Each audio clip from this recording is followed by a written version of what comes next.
share it with the person next to you. Be like, this is what my heart looks like, okay? Yeah. And you can keep working on it if you want to, because I really do want to see him at the end of service. No?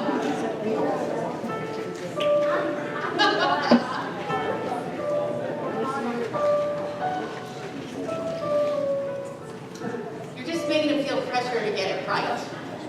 And your final answer is...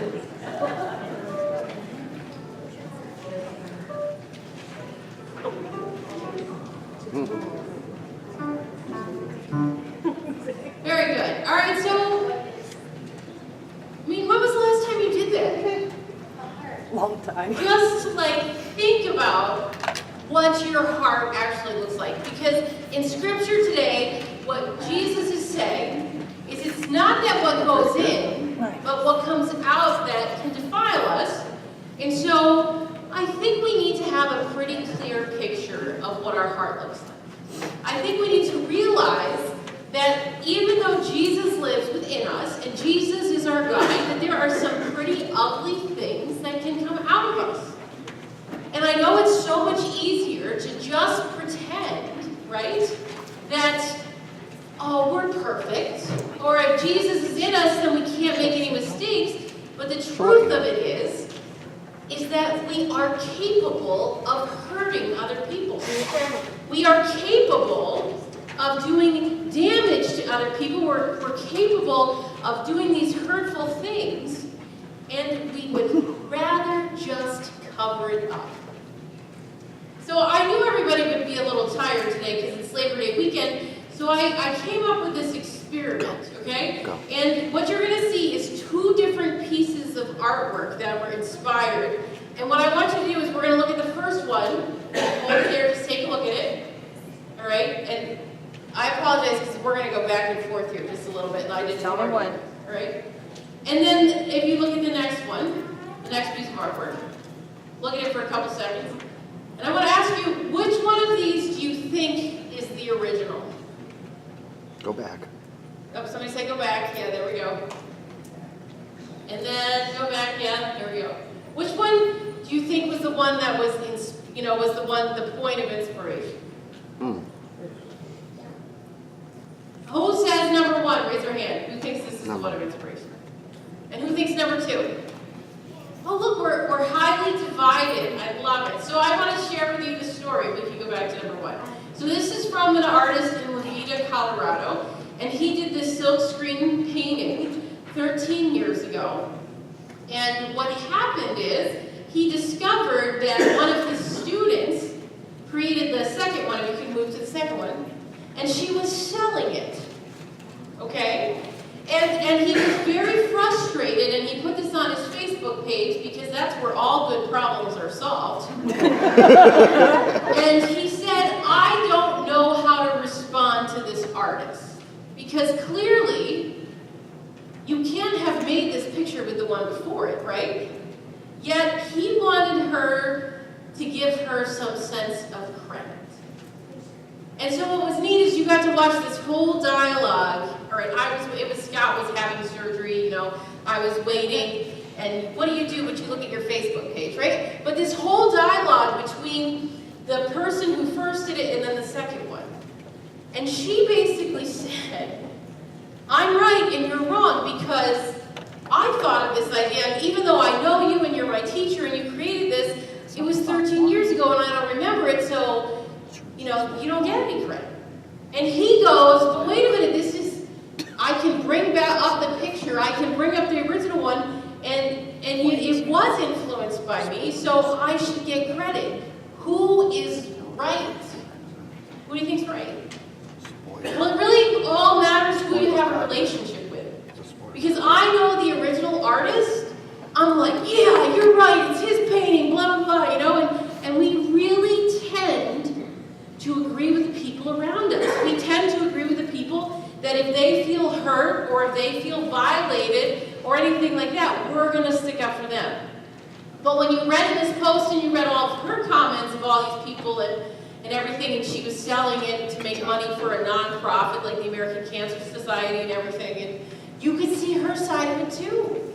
And it was just so interesting because In a world that we want things to be so black and white, when it comes to this, there really are not laws in the world of artistry to protect the person who first makes this beautiful painting that we decide if it's copied or not.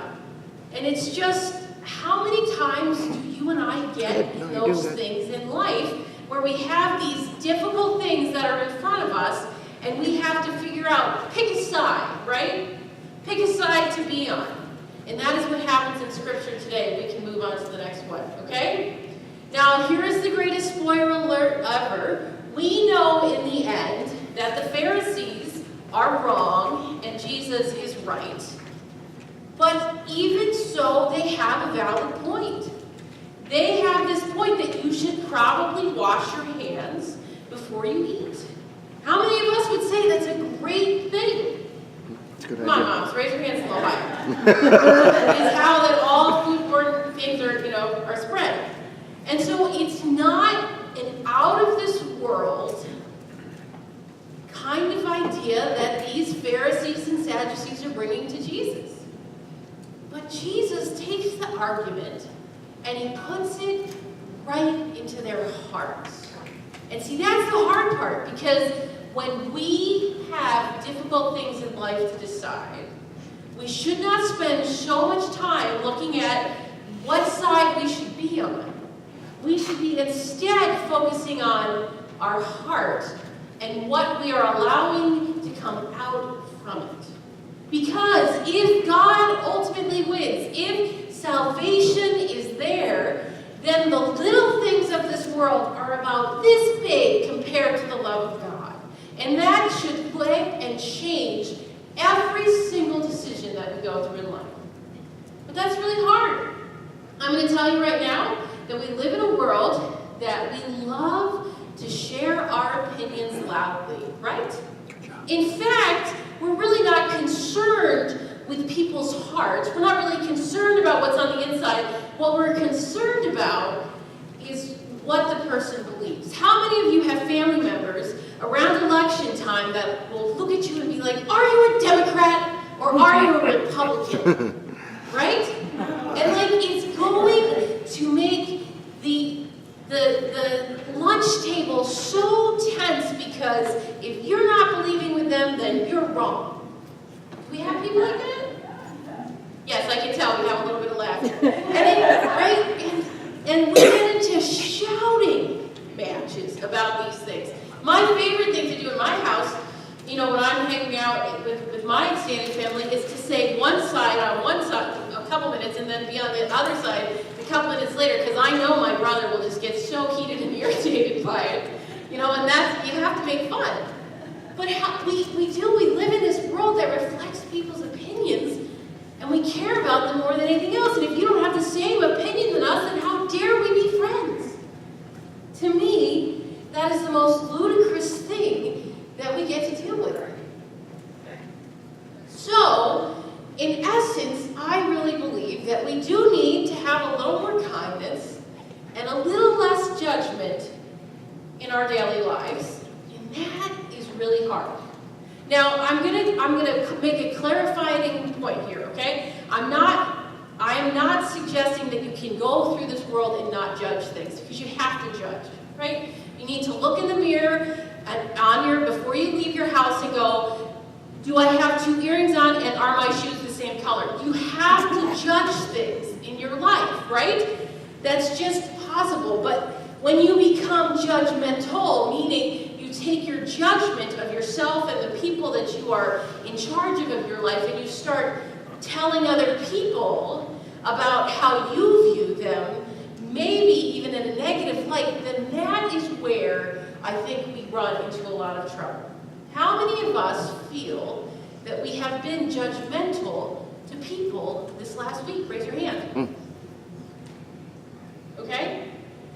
I will tell you, it is the hardest thing to do. And it's like God knew that I was preparing for this sermon all week, and from Monday to Saturday, I caught myself being judgmental. Okay? Just to give you a quick story, on Friday, my husband and I, he did pretty well with his surgery, and so we had a colleague who passed away, and so we went to his funeral. And it was a church, obviously a church funeral, and we went there, and the pastor who was leading the service, who shall remain nameless, came up to Scott and said, "Man, you're so young, I just don't understand why you're having all these heart problems." And I was like, you want the pastor judgment hat, you know that nerve that's like right there on your forehead? It came out pulsing, and I was like, you're a pastor, how could you say something like that, right? And then I'm like, Nancy, you're preaching on judgment.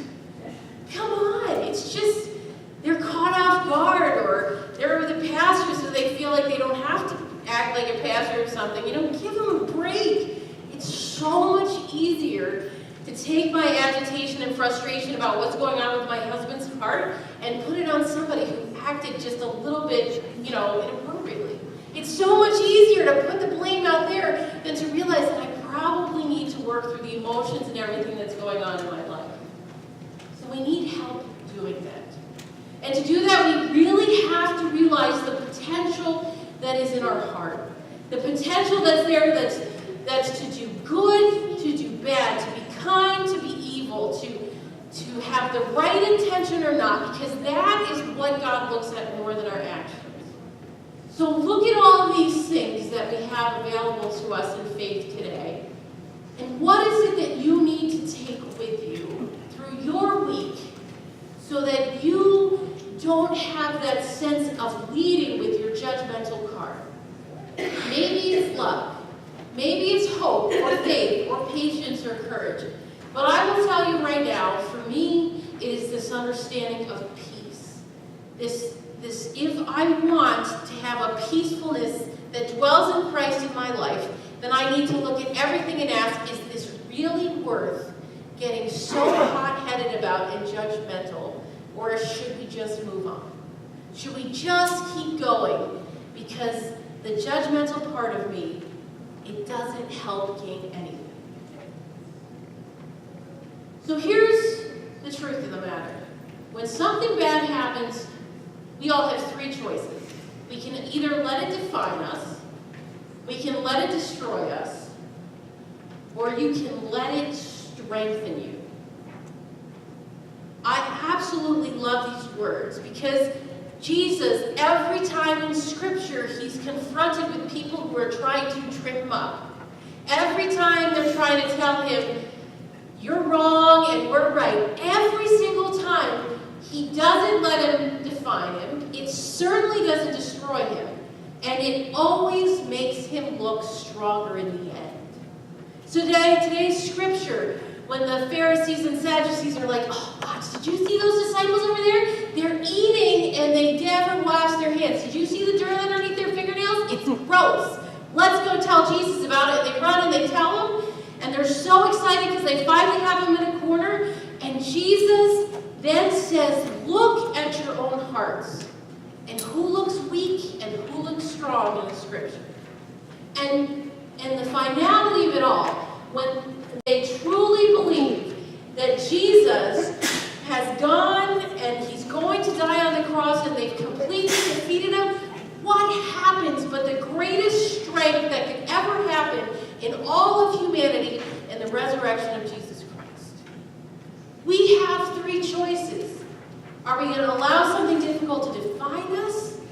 Are we going to allow it to destroy us? Or are we going to look at it through the lens of Christ, and are we going to allow it to strengthen us each and every day? Now I'm going to tell you, it's still, even if you have the knowledge in your head, unless your heart desires to reflect it, it is the most difficult thing to do.